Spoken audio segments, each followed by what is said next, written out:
Interpretar correctamente el lenguaje de los gestos, los movimientos corporales y las expresiones faciales demanda tener en cuenta 5 puntos importantes. Por un lado, el contexto. ¿Qué significado tiene esa escena? En función de la escena, el significado varía. Por tanto, el contexto es lo primero que tenemos que tener en cuenta. Otro, la observación en el grupo de gestos. Un gesto aislado no tiene significado ninguno. Lo que tenemos que hacer es valorarlo en conjunto. Todos los gestos nos llevan a la misma conclusión, me llevan a la misma determinación, a tener esa impresión. Puedo estar acertado en esa interpretación que le estoy dando. Contexto, observación en grupo de gestos, congruencia con el lenguaje oral, que no haya un choque entre lo que dice tu palabra y lo que dice tu cuerpo. Tiene que haber una coherencia.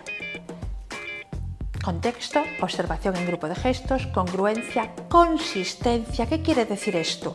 Que lo que está transmitiendo este gesto y otras acciones que emites como orador vayan en la misma línea, en el mismo sentido, ofrezcan el mismo mensaje. Y además la quinta es filtrar las interferencias culturales. Estos 5 valores, estos 5 factores tienes que tenerlos muy en cuenta cuando quieras interpretar las expresiones faciales y los movimientos corporales de tu auditorio. Porque es bueno que tú sepas leer cómo se encuentra tu auditorio, porque de esta manera puedes ir modificando la exposición que les estás ofreciendo. El lenguaje gestual engloba componentes innatos, elementos imitativos y factores aprendidos. El lenguaje gestual lo emitimos de forma activa y de forma pasiva. Muchas veces no somos conscientes de la información que estamos enviando. Y siempre enviamos información que ayuda a interpretar el mensaje, a interpretarlo correctamente. De hecho, la comunicación oral y la comunicación no verbal tienen que ir siempre unidas, de la mano. Nunca debemos aislarlas por separado, analizarlas de forma independiente. Sería un error.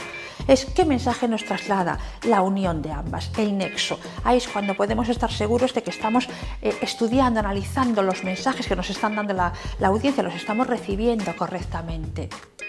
Hombres y mujeres tenemos la capacidad de expresar sentimientos distintos, pero vividos con la misma intensidad.